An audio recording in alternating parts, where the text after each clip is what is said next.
한 주 동안 잘 지내셨습니까? 예. 한 주 동안 지내면서 가장 어려웠던 문제가 어떤 문제였습니까? 여러 가지 문제가 있겠지만은, 사람이 세상에서 살아가면서 여러 문제가 있지만은 가장 어려운 문제가 인간관계인 것 같습니다. 자기에 관한 것은 자기 혼자의 일은 혼자서 해결하면 됩니다. 뭐 잘하든 못하든 뭐 어떻게 되든 간에 상관없는데 이 인간관계는 내 마음대로 되질 않습니다. 그래서 우리가 그 자녀를 키울 때도 처음에는 아기일 때는 빨리 좀 컸으면 좋겠다 생각을 하지만은 나이 드신 분들, 노인분들이 하시는 얘기 들으면은 자녀가 덩치가 커지면 커질수록 문제도 커진다라고 얘기를 하죠. 그래서 제일 편할 때가 뱃속에 들어있을 때가 제일 편하고 나와서 아무 말도 못하고 기어댕기지 못할 때가 편하고 댕기면은 문제가 생기기 시작하고 덩치가 커져서 이제 반항하고 그러면 이제 그때는 훨씬 문제가 커집니다. 다 자라면 문제가 없을 것 같은데 그래도 역시 부모에게는 자녀가 계속 그죠? 이 머리에 남고 AS까지 요새는 다 해야 되니까 계속 문제가 많습니다. 그래서 이 자녀 문제도 그럴진데 내가 정말로 내 피를 받고 내 뱃속으로 낳은 자녀도 그렇게 관계가 쉽지가 않은데 다른 사람과의 관계는 훨씬 더 어렵습니다. 어려워서 특별히 우리 때도 그랬지만은 특별히 요즘 세대의 청년들은 훨씬 더 우리보다 인간관계에서 어려움을 많이 겪는 것 같습니다. 그 주된 원인은 왠가 하면은 그 유네스코에서 얘기할 때는 20세기에는 사람들이 형제가 보통 5남매, 6남매, 7남매 돼가지고 집안에서 갈등을 겪으면서 어느 정도 인간관계 훈련이 되는데 이제 21세기 오면은 경제도 풍족해지고 자녀들이 1명, 2명에 그치기 때문에 인간관계 훈련이 되지 않아서 그렇다라고 얘기를 합니다.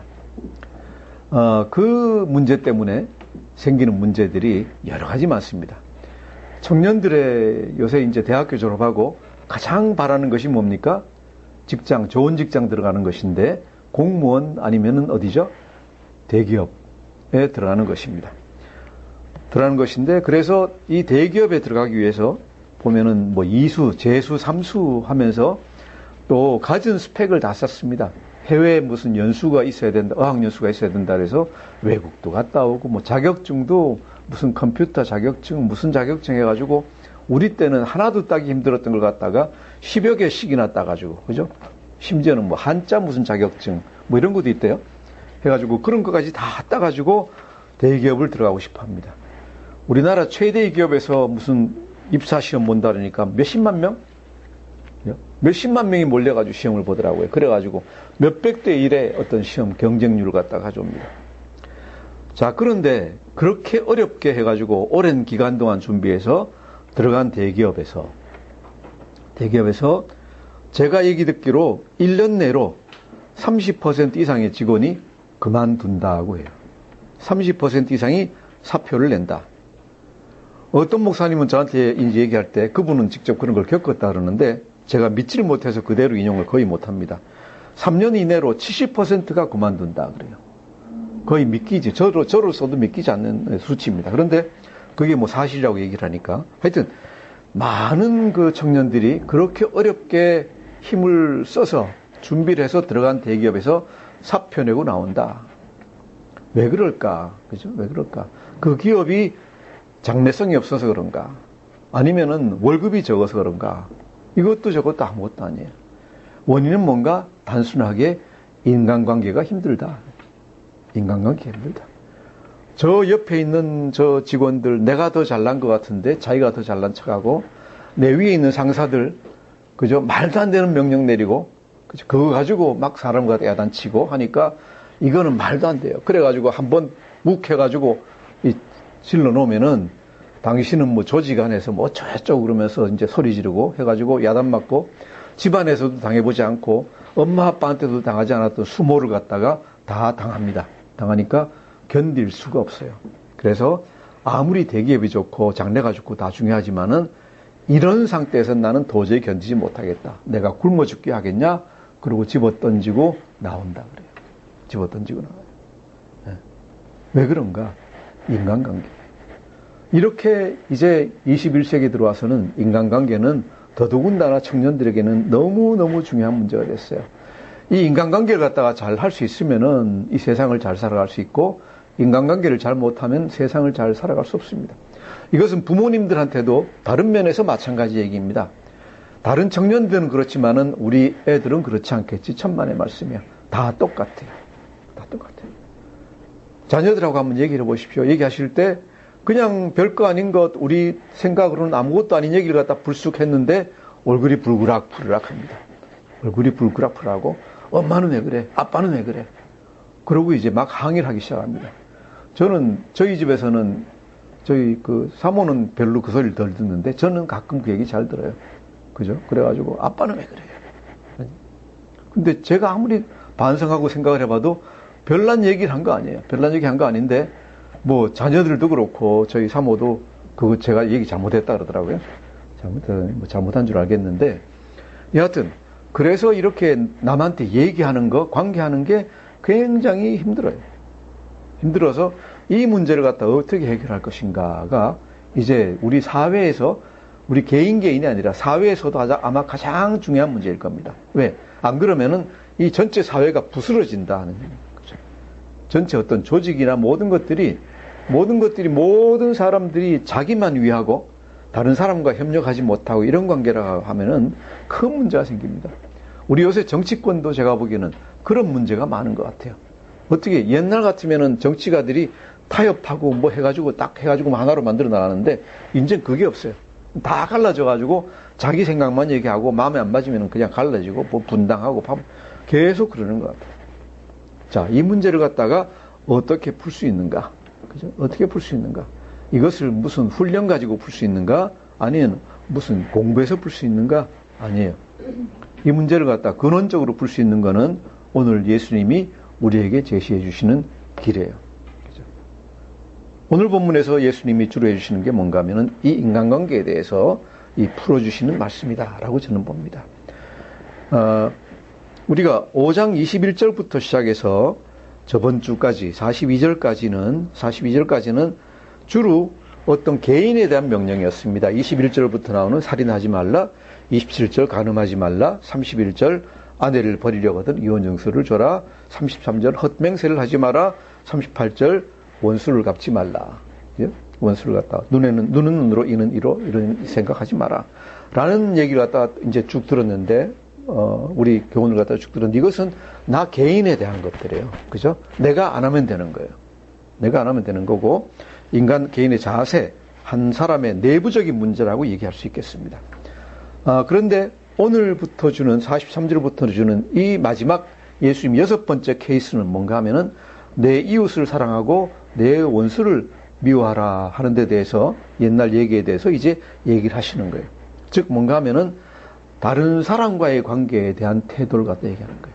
그래서 앞에 5가지 케이스가 주신 5가지 케이스가 우리 내면적인 문제를 다루는 거라고 하면은 오늘부터 주는 6번째는 뭔가 하면은 이 외면적인 보다 적극적인 관계에 대해서 얘기를 갖다 하고 있습니다. 이 말씀이 아주 중요하기 때문에 이 몇 절을 가지고 제가 2주에 나누어서 설교를 하려고 생각합니다.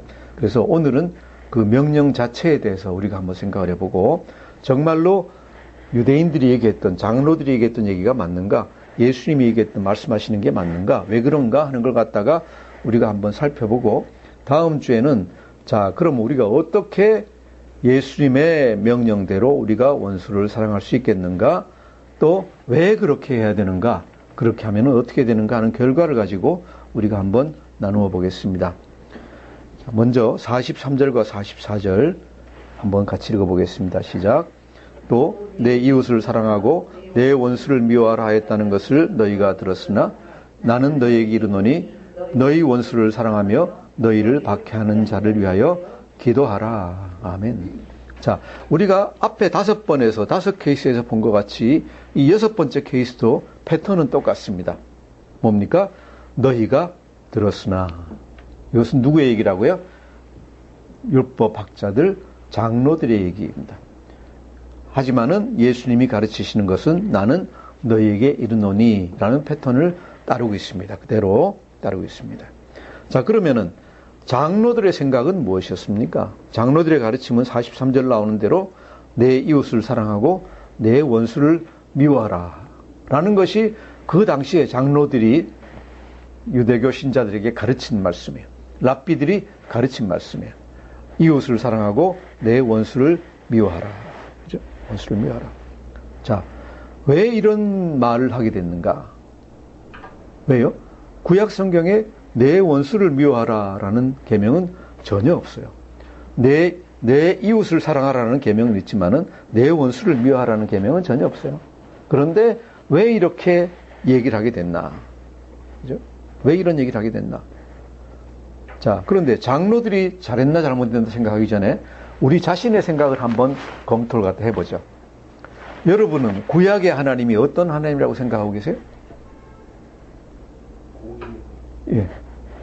그냥 무자비한 하나님, 벌 주시는 하나님, 그리고 신약의 하나님은 사랑의 하나님. 그래서 많은 분들이 구약의 하나님과 신약의 하나님이 어찌 같은 하나님이냐, 다른 하나님 아니냐라고 이제 생각하고, 또 어떤 초대교회 이단들은 어떻게 생각했는가 하면 구약 성경은 우리가 가져야 될 성경이 아니고 오직 신약 성경만 우리가 다뤄야 된다라고까지 얘기를 해요. 왜?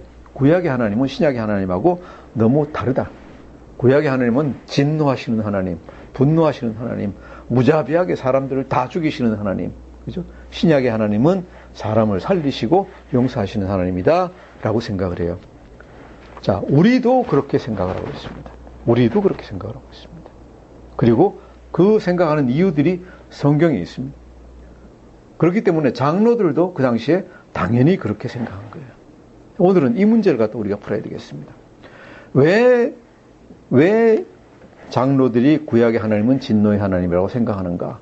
또 우리도 구약의 하나님은 무자비한 하나님이라고 생각하는 분들이 많게 되었는가? 이것은 성경에 나옵니다. 첫 번째로 이스라엘이 이제 가나안으로 들어갈 때 이스라엘을 갖다 공격한 민족이 하나 있었습니다. 부족이 하나 있었는데 누굽니까? 아말렉 쪽이라는 거예요. 가는데 이유도 없이 아말렉 쪽이라는 친구들이 이스라엘을 갖다 공격을 했습니다. 했는데 여호와 하나님이 도우셔서, 그죠? 모세가 손을 갖다가 들고 있을 때는 이기고 내리면 지고 해가지고 훌과 아론이 옆에 손을 갖다 들도록 도와주고 해가지고 간신히 이겼습니다. 여기에 대해서 하나님이 얼마나 진노하셨는지 신명기에서 보시면은 아말렉을 갖다 시도 없이 말려버려요. 그죠? 우리 한번 보겠습니다. 신명기 25장 17절에서 19절 한번 보겠습니다. 구약성경 300페이지입니다. 구약성경 300페이지 신명기 25장 17절에서 19절입니다. 읽어볼까요? 찾으셨습니까? 예, 같이 읽겠습니다. 시작. 너희는 애굽에서 나오는 길에 아말렉이 내게 행한 일을 기억하라. 곧 그들이 너를 길에서 만나 내가 피곤할 때 내 뒤에 떨어진 약한 자들을 쳤고 하나님을 두려워하지 아니하였느니라. 그러므로 내 하나님 여호와께서 내게 기업으로 주어 차지하게 하시는 땅에서 내 하나님 여호와께서 사방에 있는 모든 적군으로부터 내게 안식을 주실 때에 너는 천하에서 아말렉에 대한 기억을 지워버리라. 너는 잊지 말지니라. 예. 아말렉을 갖다가 어떻게 하라고요? 아말렉에 대한 기억을 지워버리라. 아말렉에 대한 기억을 지워버리려면 어떻게 해야 됩니까? 완전히 시도 없이 말려버려야 돼요. 그죠? 이 땅에서 아말렉의 흔적을 없애라 하는 얘기예요. 그죠? 기억을 지워버리라. 흔적을 없애버리라. 그래서 이것 때문에 첫째로 우리는 하나님이 굉장히 잔인하구나. 그죠? 용서의 하나님이면은 그렇게 공격했어도 그래 네가 이유가 있겠지. 그러고 그냥 용서해 주마. 그러고 얘기하실 것 같은데 아니에요.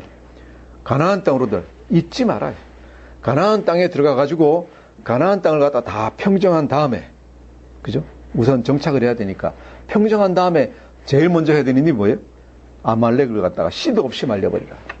시도 없이 말려. 네. 그리고 우리가 사무엘서에서 이 얘기를 갖다 봅니다. 네. 사울왕이 아말렉을 갖다가 전쟁을 해가지고 시도 없이 말려버립니다. 조금 남겨놨다가 하나님한테 큰 벌을 받죠. 그죠? 다 죽이라 그랬는데 조금 남겨놨다가 큰 벌을 받아요, 하나님한테.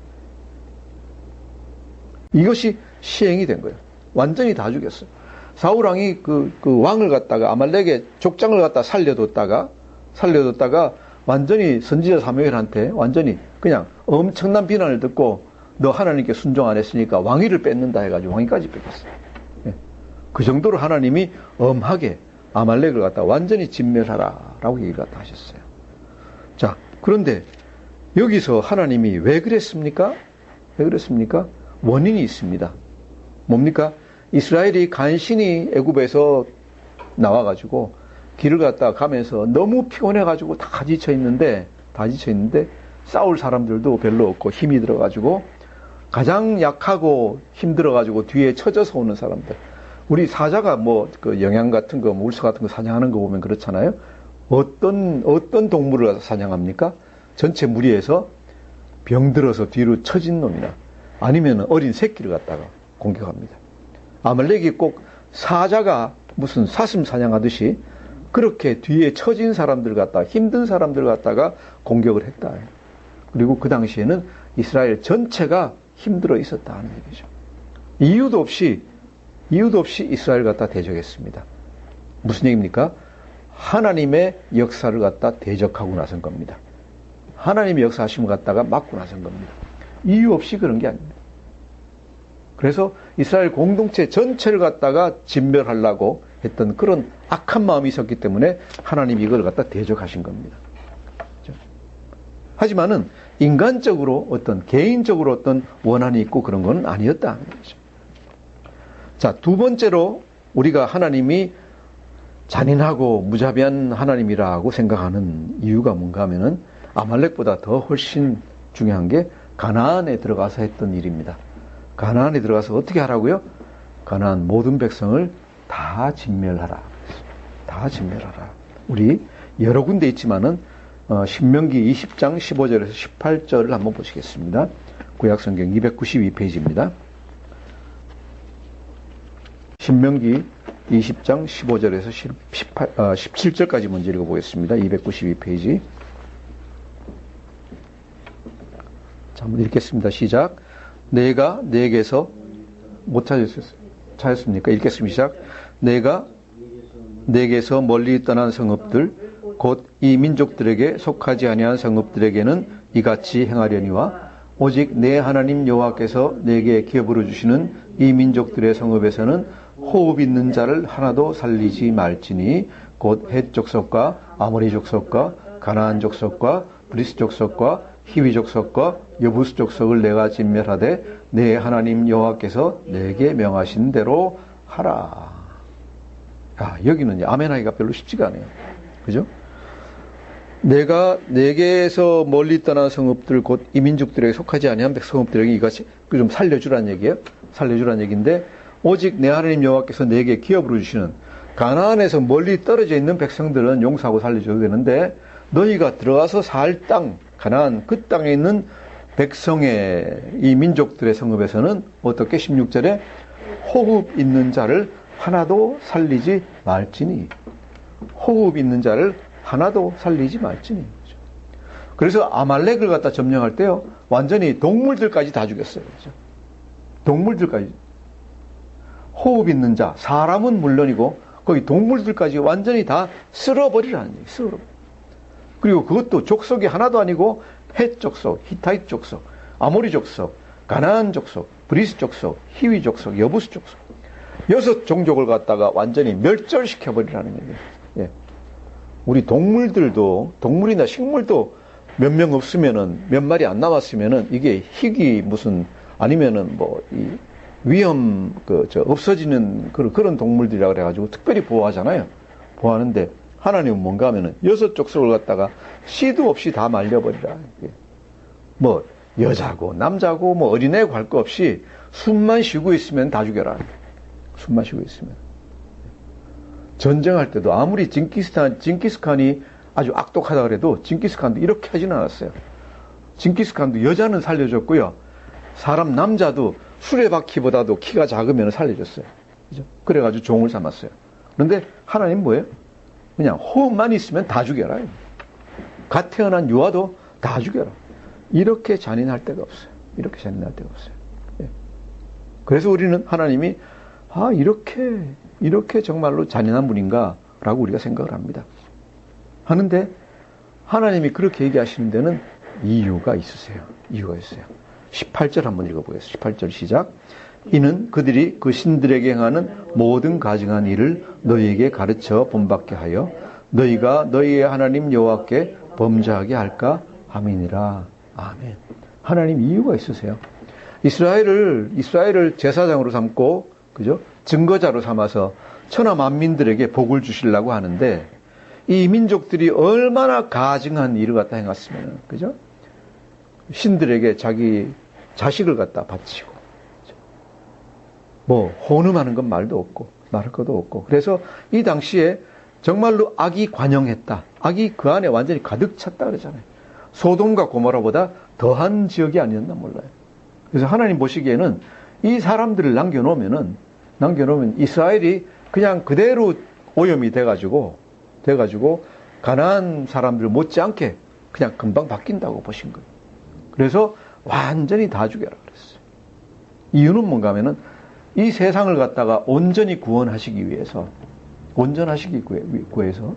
뭐 이스라엘 백성들을 그냥 딴 데로 가서 살게 하면 좋은데 이 땅이 제일 좋은데 이 땅이 제일 알맞은데 이 땅에 있는 사람들은 남겨놓으면 이스라엘이 오염이 돼가지고 하나님의 백성이 아니라 아주 반역하는 백성밖에 안 된다라고 보신 거예요. 그래서 다 죽이라 그랬는데 이스라엘이 이걸 갖다 다 못해가지고 나중에 가나안 족속에 이런 이 죄의 오염이 돼가지고 하나님께 심판을 받는 얘기가 계속 나옵니다. 이것은 영적으로도요, 우리한테 하시는 말씀이에요. 영적으로도 우리한테 너희가 하나님을 믿으려면 온전히 100% 믿지 98% 믿고 2%는 남겨놔도 되겠지가 아니다. 왜? 그 2%가 곧 나머지 98%를 갖다가 그냥 다 잡아버린다는 얘기예요. 그래서 하나님이 가나안 족속을 갖다가 완전히 진멸을 하신 것은 이유가 있습니다. 왜? 하나님의 역사를 이뤄 나가시는 것, 온 백성들에게 이것을 갖다가 하나님의 은혜를 주시기 위해서는 그때 이스라엘 백성들을 갖다가 깨끗하게 만들어야 된다라는 그런 일 때문에 그러셨습니다. 그래서 우리가 보면은 어떤 개인적인 어떤 원수나 이런 것 때문에 그런 게 아니라 하나님의 역사를 이루어가는 과정에서 필요한 그런 일들이 있었다는 얘기입니다. 그 다음에 이제 우리가 또 보는 것은 시편에 보면 저주시들이 나옵니다. 시편에 저주시들이 나오는데 뭐 우리가 한번 볼까요? 예로 한번 시편 69편 대표적인 걸 한번 보시겠습니다. 시편 69편 851페이지 한번 보시겠습니까? 시편 69편 이게 다윗이 하는 기도고 성경에 올라 있는 기도인데 무슨 용서나 사랑이 아니에요. 아주 말도 못해요. 21절에서 우리가 28절까지 한번 읽어보겠습니다. 21절, 28절 시작. 그들이 슬개를 나의 음식물로 주며 목마를 때에는 초를 마시게 하였사오니 그들의 밥상이 올무가 되게 하시며 그들의 평안이 덫이 되게 하소서. 그들의 눈이 어두워 보지 못하게 하시며 그들의 허리가 항상 떨리게 하소서. 주의 분노를 그들의 위에 부으시며 주의 맹렬하신 노가 그들에게 비치게 하소서. 그들의 거처가 황폐하게 하시며 그들의 장막에 사는 자가 없게 하소서. 무릇 그들이 주께서 처치신 자를 핍박하며 주께서 상하게 하신 자의 슬픔을 말하였사오니 그들의 죄악에 죄악을 더하사 주의 공의에 들어오지 못하게 하소서. 그들을 생명책에서 지우사 의인들과 함께 기록되지 말게 하소서. 그죠? 그들을 생명책에서 지우사. 아니, 우리는 지금 안 믿는 사람 전도하려고 열심인데 다윗은 안 믿는 사람 자기한테 잘못했다고 해가지고 생명책에서 지워버리세요. 하나님 절대로 그 사람 구원해 주지 마세요. 의인들과 함께 기록되지 말게 하소서. 저하고 그 사람 이름 같이 올라가게 하지 마세요. 저 사람은 반드시 지옥 보내세요. 이러고 있어요. 이게 뭐예요? 말도 안 되잖아요. 그죠? 이런 게 어떻게 성경에 올라올 수 있느냐 하는 생각을 갖다가 우리가 합니다. 그런데 그 이유를 보면은 왜 그런지 알아요. 우리가 6절 한번 읽어보겠습니다. 69장 6절 읽겠습니다. 시작. 주 만군의 여호와여, 주를 바라는 자들이 나를 인하여 수치를 당하게 하지 마옵소서. 이스라엘의 하나님이여, 주를 찾는 자가 나로 말미암아 욕을 당하게 하지 마옵소서. 주를 찾는 자들이 나를 보고, 내가 그 사람들에게 당하는 걸 보고, 그죠? 주를 버리게 될까봐 두렵다. 즉, 그 사람들이 나를 공격하는 것은, 다윗은 뭡니까? 다윗은 어떻게 보면은 여호와 하나님의 증인 비슷하게 그때 돼 있었는데, 하나님의 증인인 사람이 이렇게 고통을 당하고 힘들게 되면은 어떻게 됩니까? 하나님을 찾는 사람들이, 하나님 믿으면 안 되겠구나 라는 생각을 할지도 모른다는 얘기예요. 그죠? 그게 9절과 10절, 11절에서 다시 얘기됩니다. 9절부터 한번 읽어보겠습니다. 시작. 주의 집을 위하는 열성이 나를 삼키고 주를 비방하는 비방이 내게 미쳤나이다. 내가 곡하고 금식하였더니 그것이 도리어 나의 욕이 되었으며 내가 굵은 배로 내 옷을 삼았더니 내가 그들의 말거리가 되었나이다. 하나님이 시키신 일대로 금식하고 회개하고 그죠? 하고 있는데 이 사람들이 뭘 하는가 하면은 그 자체를 갖다 비난하는 거예요. 그러니까 우리 믿는 기독교 자체를 갖다가 비난하고 있는 거나 마찬가지. 그래서 우리는 그 사람들을 갖다가 다 용서하고 사랑하지만은 여기 성경에서 보면은 하나님은 그들을 갖다 용서를 갖다가 안 하세요. 그죠? 우리가 교회에서 주의 종을 선대하라 라는 얘기를 갖다 하고 하는데 그 많은 이유들이 여기서 나옵니다. 왠가 하면은 주의 종은 누굽니까? 하나님의 일을 하고 있는 사람들입니다. 하나님의 일을 하고 있는 사람들을 갖다가 비난하고 그 사람이 깎아져 내려가면은 전체적으로 좋을 게 별로 없습니다. 그래서 이제 얼마 전에 우리 카카오톡 한 군데서 거기에 대한 얘기들이 이제 쭉 실려가지고 제가 저에게 의견을 물어보길래 제가 한마디를 썼습니다. 제가 보통 때는 그렇게 안 하는데 뭐라고 썼는가 하면은 그래도 그 뒤에 어떤 사정이 있을지 그것은 우리가 한번 생각해 보고 싶습니다. 뭡니까? 어떤 목사님 한 분이 돈을 많이 횡령해가지고 고소를 갖다 당했습니다. 그래서 그것 때문에 한탄을 하고 계시더라고요. 어떤 분이. 그걸 갖다 올려놨는데 제 생각에는 그런 일들은 올려가지고 그것을 갖다가 광고하고 할 일이 아닙니다. 왠가 하면은 확증된 것도 아니고 증거가 드러난 것도 아니고 아직까지 재판 중인데 그렇게 얘기하는 것은 조금 이제 문제가 있다라고 생각을 합니다. 그래서 마지막 때까지 우리가 기다려 봐야 되고 또 그렇게 되더라도 물론 그렇게 하면 안 되겠지만은 그분에게 마지막 어떤 영어로 얘기하면 benefit of doubt. 그러니까 어떤 이 마지막 소지, 그래도 무슨 이유가 있지 않겠냐라는 생각을 하고, 그것을 갖다 이제 우리가 생각해야지, 그냥 이렇게 전체적으로 대놓고 비난하는 그런 분위기가 되면은 좋지 않다라고 생각을 합니다. 그래서 이 시편에도 이제 얘기한 저주의 시편들이 뭐냐? 어떤 내 개인의 어떤 원한이나 내 개인의 어떤 생각으로 이것을 갖다 공격하고 있는 게 아닙니다. 뭔가 하면은 이 사람들이 하나님을 대적하기 때문에 하나님의 영광을 갖다가 대적하기 때문에 이렇게 이제 다윗이 대적하고 이렇게 저주하는 말을 갖다가 하고 있는 겁니다. 자, 이렇게 보면은 구약 성경에서 하나님이 어떤 족속을 갖다 진멸하라 그러시고 다윗이 어떤 백성들을 갖다가 절대로 구원하지 마십시오. 저 사람 벌 주십시오. 하는 건 뭔가 하면은 하나님의 영광에 관한 것이다. 내 개인적인 어떤 잘못이나 내 개인적인 원한에 관한 것이 아니다. 하는 얘기죠. 자, 그런데 우리 인간은 어떻습니까? 인간은요, 이런 걸 갖다 보면 뭐라고 생각을 한가 하면, 지가 화가 나니까, 지가 싫으니까 그랬겠지라고 생각이 쉽습니다. 왜? 우리 자신이 그렇기 때문에.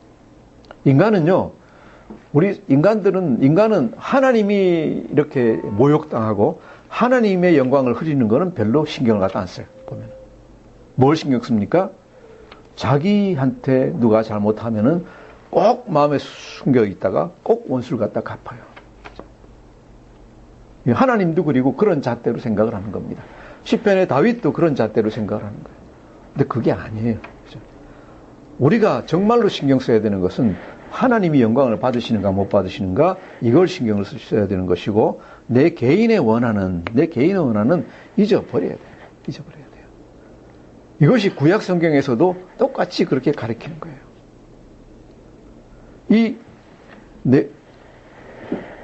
내 이웃을 사랑하라 라는 말씀이 있는 데가 어딘가 하면 레위기 19장 18절이에요. 레위기 19장 18절인데 레위기 19장 18절 제가 읽어드리겠습니다. 원수를 갚지 말며, 그죠? 보세요. 원수를 갚지 말며, 동포를 원망하지 말며, 내 이웃 사랑하기를 내 자신과 같이 사랑하라. 나는 여호와니라 그랬어요. 뭐라 그러셨어요? 하나님이 내 이웃 사랑하기를 내 자신과 같이 사랑하라 그랬어요. 장로들이 자기 쓰기 쉽게 하느라고 말을 갖다 얼마나 이렇게 부패시켰는지 아니면 꼬았는지 한번 보세요. 다 띄었어요. 원수를 갚지 말며 동포를 원망하지 말며 다 띄어버리고 내 자신과 같이 사랑하라 띄어버리고 뭐만 썼어요? 내 이웃 사랑하라. 내 이웃을 사랑하라. 그리고 거기에다 대놓고 다른 말씀들 자기들 생각하는 걸 붙여가지고 내 원수를 미워하라. 내 이웃을 사랑하고 그래? 이웃은 사랑해야 되니까 그 다음에 이웃 아닌 사람은 어떻게 해야 돼요? 미워해야 돼요. 그렇죠? 내 이웃을 사랑하고 내 원수를 미워하라. 이렇게 이제 해석을 갖다가 해버리는 거예요. 이것이 인간들의 생각이에요. 그런데 우리는 성경을 갖다가 잘 읽어야 돼요. 우리도 그렇게 읽고 있을 수가 있어요. 레위기 19장 18절이 정확하게 뭐라 그럽니까? 원수를 갚지 마라. 원수를 갚지 마라. 원수 갚으려고 생각하지 마라. 동포를 원망하지 마라. 형제가 나에게 잘못했더라도 용서해라. 내 이웃을 사랑하라. 어떻게? 내 자신과 같이 사랑하라. 내 자신과 사랑하라. 같이 사랑하라. 예수님이 그걸 갖다 뭐라 그러셨어요? 내 몸과 같이 사랑하라 그랬어요. 이웃 사랑하기를 내 몸과 같이 사랑하라. 이것이 어느 정도 지독한 사랑인지는 우리가 다음 주에 다시 보겠지만은 이웃 사랑하는 걸 갖다가 그냥 적당히 사랑하는 게 내 몸과 같이 사랑하라 라고 얘기하셨어요. 자, 그래서 예수님은 레위기 19장 18절을 갖다가 어떻게 푸시느냐? 44절에 나옵니다. 44절에 다시 한번 읽겠습니다. 시작. 나는 너희에게 이르노니 너희 원수를 사랑하며 너희를 박해하는 자를 위하여 기도하라. 박해하는 자를 위하여 기도하라. 이 킹제임스 버전은 이 44절을 갖다가 다른 방식으로 이거 갖다 번역해서 하고 있습니다. 왠가 하면은 이 신약 성경, 옛날 그 헬라어 성경이 여러 가지 판본이 있어요. 판본이 있어가지고 조금씩 다른 것들이 있는데 이 절이 이제 조금 많이 달라요. 킹제임스 버전의 44절은 어떻게 되어 있는가 하면은 나는 너희에게 이르노니 똑같죠.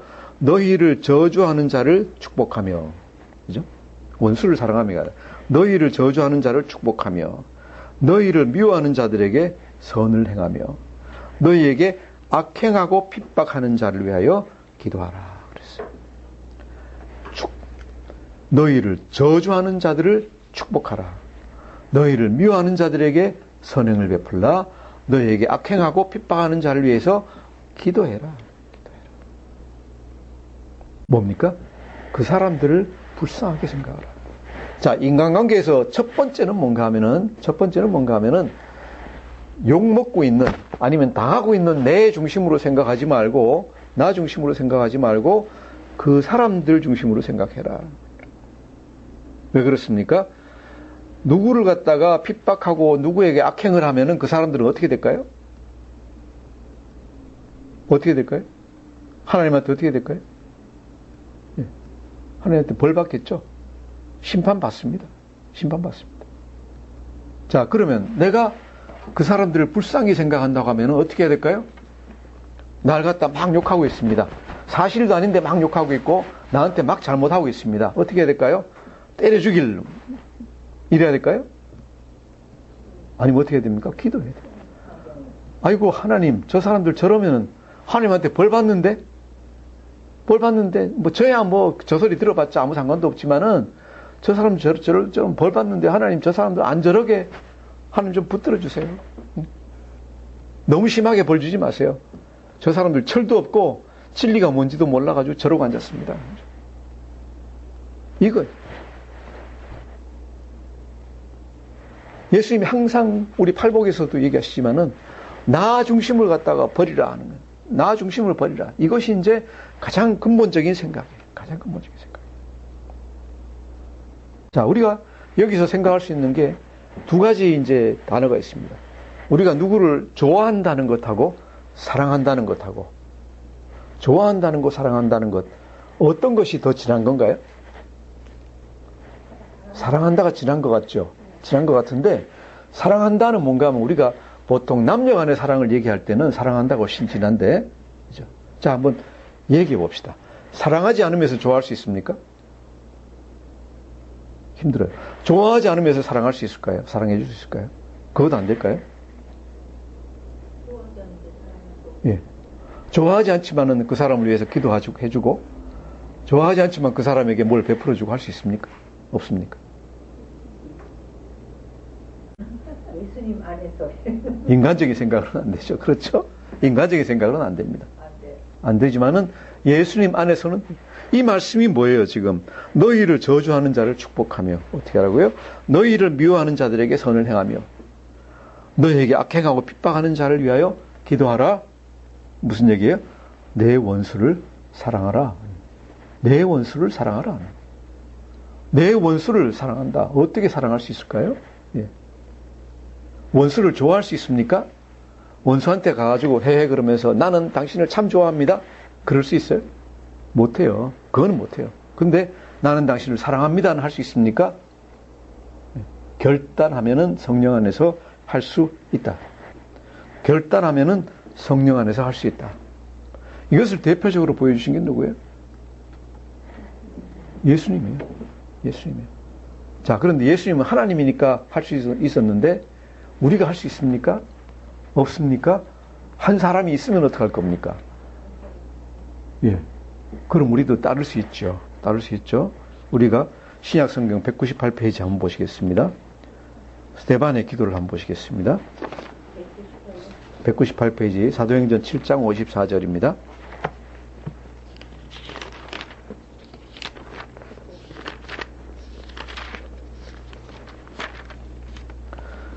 (7장 54절에서 60절) 잘 아는 얘기입니다. 7장 54절에 60절 같이 한번 읽어보겠습니다. 시작.